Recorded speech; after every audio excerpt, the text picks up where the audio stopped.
श्री शिवाय नमस्तुभ्यम। ओम नमः शिवाय।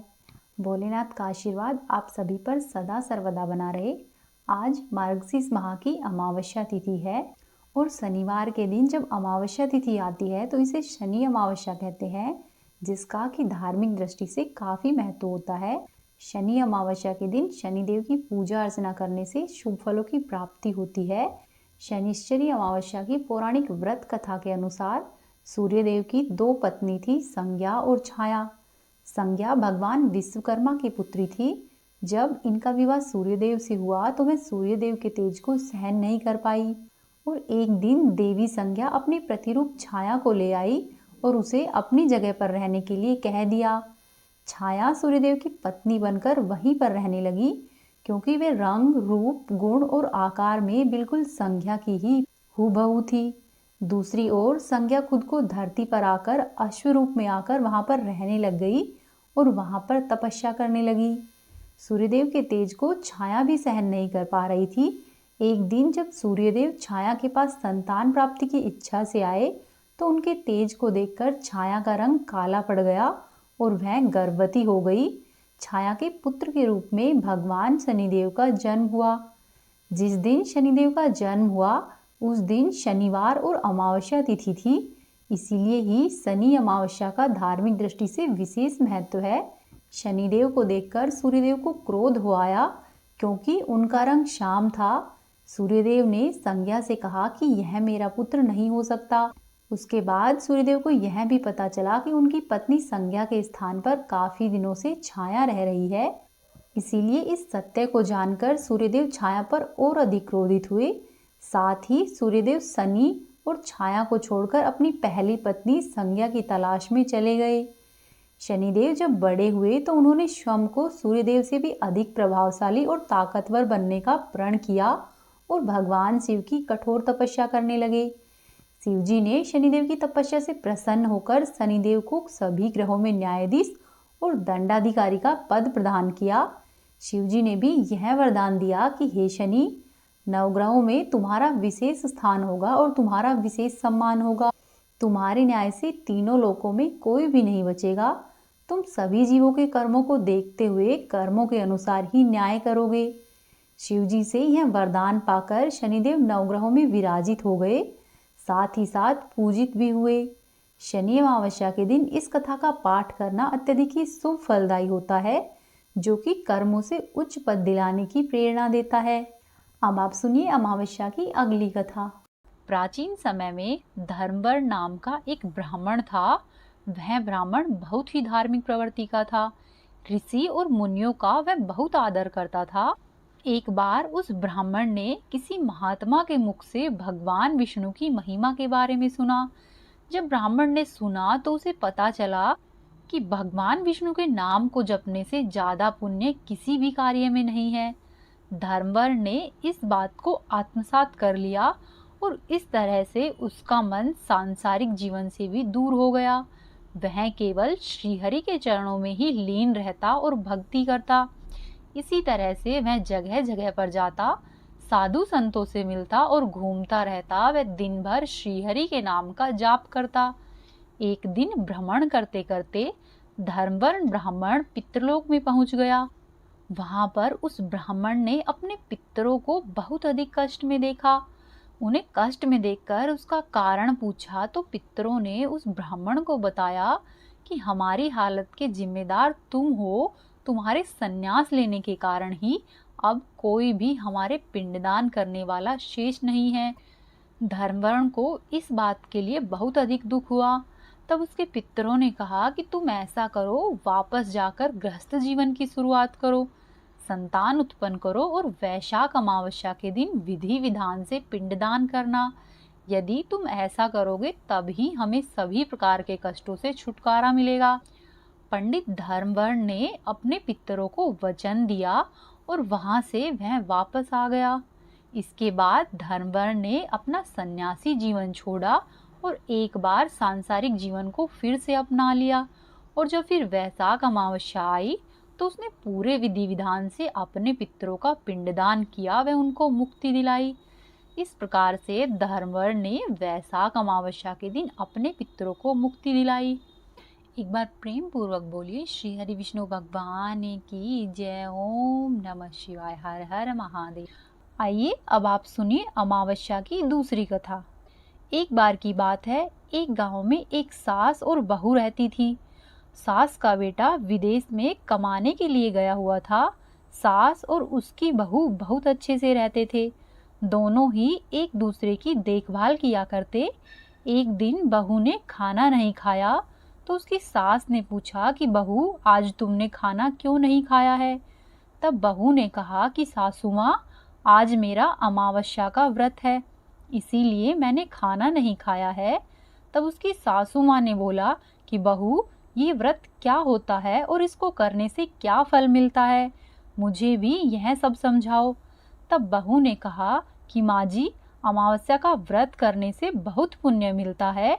घर में अन्न और धन बना रहता है, सुख और शांति रहती है तथा अटल सुहाग मिलता है, पुत्र की प्राप्ति होती है। माँ जी, इस व्रत में प्रत्येक वर्ष अलग अलग खाना खाया जाता है और विष्णु भगवान के मंदिर में चढ़ावा चढ़ाया जाता है या फिर किसी ब्राह्मण को दान में दिया जाता है। इस व्रत में पहले साल शक्कर, घी और चावल से बना हुआ खाना खाया जाता है और पहले साल व्रत पूर्ण होने के बाद 1.25 किलो चावल और 1 कटोरी घी तथा 1 कटोरी शक्कर का दान किसी ब्राह्मण को दिया जाता है। और माँ जी, दूसरे साल में जो घी और शक्कर से बना हुआ खाना खाया जाता है, जब दूसरे साल व्रत पूर्ण हो जाए तो 1.25 किलो जो, 1 कटोरी घी तथा 1 कटोरी शक्कर किसी मंदिर में चढ़ाए या फिर किसी ब्राह्मण को दान में दे। वहीं तीसरे साल में गुड़, तिल और घी से बने हुए व्यंजन खाने चाहिए। और जब तीसरे साल व्रत पूर्ण हो जाए तो आधा किलो तिल, गुड़ तथा 1 कटोरी घी किसी मंदिर में चढ़ाया जाता है या फिर ब्राह्मण को दान में दिया जाता है। माँ जी, इसी तरह से 3 वर्ष तक इस अमावस्या के व्रत को किया जाता है। फिर बहू ने कहा कि इस व्रत का अगर संकल्प ले तो इसे पूरा करना जरूरी होता है। अगर पूरा नहीं हो सकता तो घर में अशांति आती है और बने हुए कार्य बिगड़ने लगते हैं। तब सासू माँ ने कहा कि बहू, मेरी तो उम्र हो गई है, लेकिन तुम यह व्रत करो। और बहू यह व्रत आरंभ करती है। लेकिन एक दिन बहू ने किसी और के कहने पर गेहूं की बनी हुई रोटियां खा ली। अमावस्या माता इस बात पर नाराज हो गई। जो सास और बहू बहुत ही प्यार से रहती थी, उन दोनों में झगड़े होने लगे।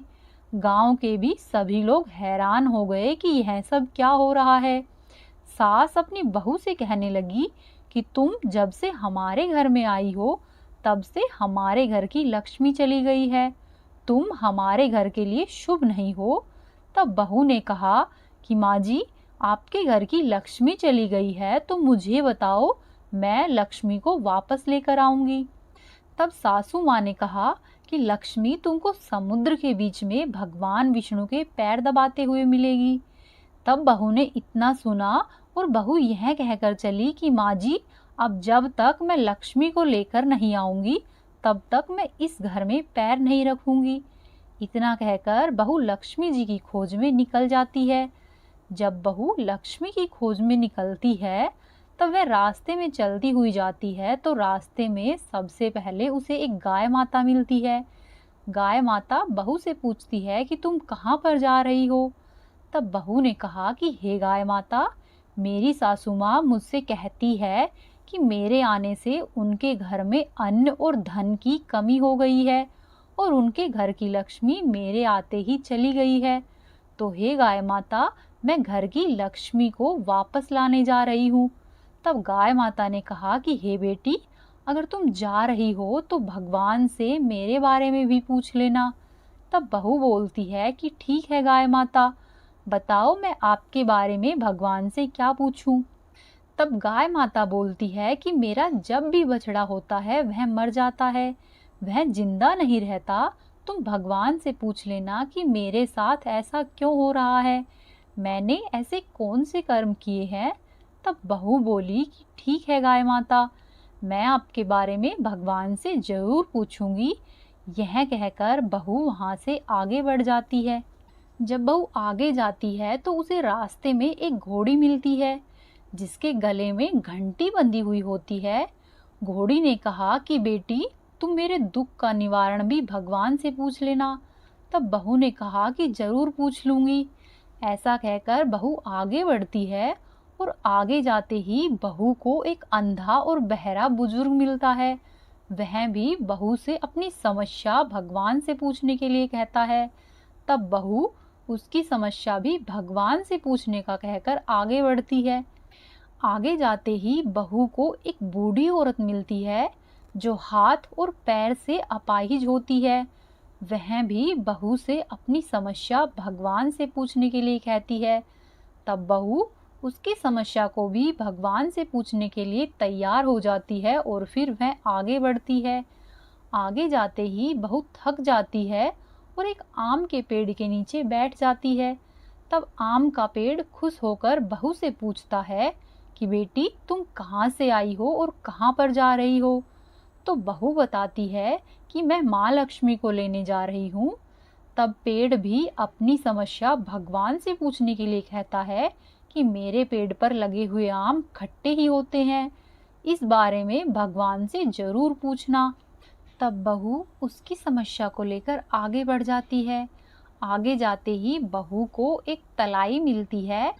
वह भी बहू को बताती है कि तुम भगवान से पूछना कि मेरे तलाई का पानी इतना मैला क्यों है, कोई भी इस पानी को नहीं पीता है।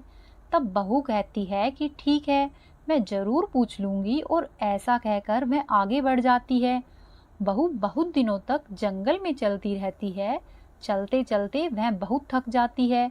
उसे भूख भी लग रही होती है लेकिन खाने के लिए कुछ नहीं मिलता, जिसके कारण वह थक जाती है और जंगल में बेहोश हो जाती है। उसी समय भगवान विष्णु और माता लक्ष्मी वहां पर विचरण करते हुए आते हैं। तब माता लक्ष्मी विष्णु जी से कहती है कि हे नाथ, यह आपकी बहुत बड़ी भक्त है, आप इसके दुखों का निवारण करो। तब भगवान विष्णु कहते हैं कि इस संसार में बहुत से जीव दुखी हैं, सभी जीव अपने अपने कर्मों का फल भोग रहे हैं, मैं किस किस के दुखों का निवारण करूं?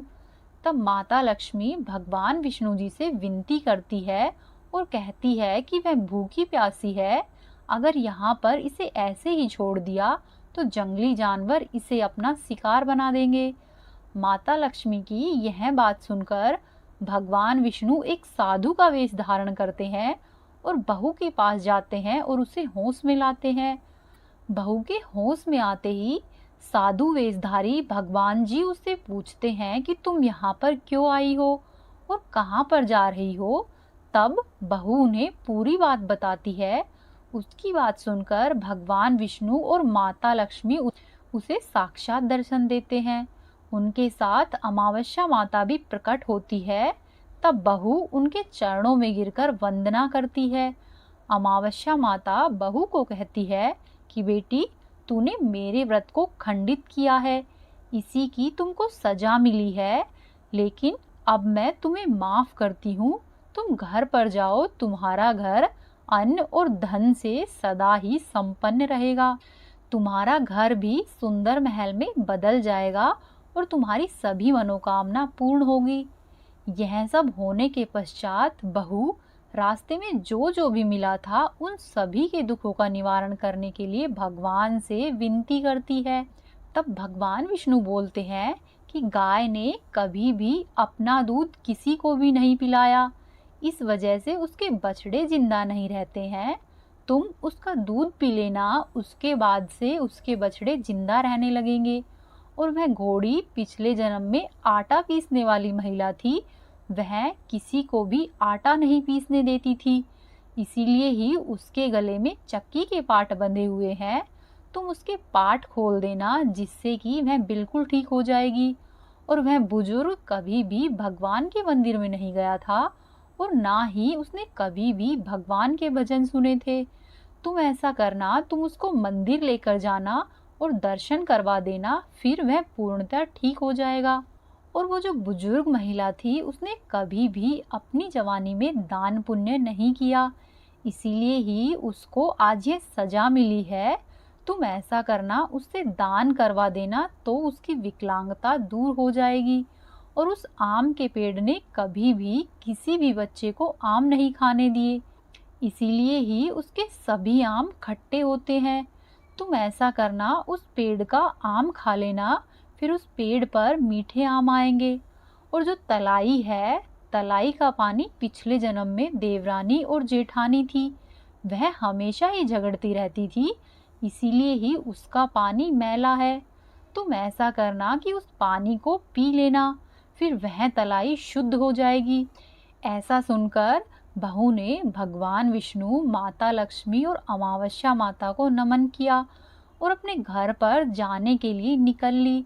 जब वह वापस आ रही थी तो रास्ते में उसे जो जो भी मिला, उसने उन सब की समस्या भगवान के कहे अनुसार दूर कर दी। सभी उसे खूब आशीर्वाद देते हैं। उसके बाद जब वह घर पहुंची तो उसका घर एक सुंदर से महल में बदल गया था तथा घर में अन्न और धन के भंडारे भरे पड़े थे। तब बहू सास से कहती है कि सासू माँ, आपने सच ही कहा था कि आपके लिए मैं शुभ नहीं हूँ। मेरे जाने से ही आपके घर में लक्ष्मी आई है। अब मैं यहाँ से मरने जा रही हूँ और आप यहीं पर रहे। तब सासू माँ ने कहा कि बेटी, यह सब तो तुम्हारे अमावस्या का व्रत करने का फल है। तुम यहाँ पर ही रहोगी, तुम कहीं भी नहीं जाओगी। ऐसा कहकर सास ने बहू को घर के अंदर बुलाया। फिर सास और बहू खुशी खुशी रहने लगे। फिर कुछ दिनों बाद ही उसका बेटा भी विदेश से वापस लौट आया और घर में यह सब देखकर बहुत ही खुश हुआ। तब उसकी माँ ने अमावस्या का व्रत करने की सारी बातें कह सुनाई। उसके बाद से वो लोग खुशी खुशी रहने लगे। हे अमावस्या माता, जैसा आपने बहू और सास को दिया है वैसा ही सबको देना। सबके घर में अन्न और धन के भंडारे भरे रखना। जो भी इन व्रत कथाओं को पढ़े या सुने, उसकी हर प्रकार की मनोकामना पूर्ण करना। बोलो अमावस्या माता की जय, बोलो लक्ष्मी नारायण की जय। ओम नमः शिवाय। हर हर महादेव। ये थी आज की कथाएं। उम्मीद है आपको पसंद आई होगी। आपसे एक निवेदन है, यदि आपने अभी तक चैनल को सब्सक्राइब नहीं किया है तो चैनल को सब्सक्राइब कर ले, वीडियो को लाइक करें और वीडियो को शेयर करें। आपका दिन शुभ और मंगलमय हो। राधे राधे।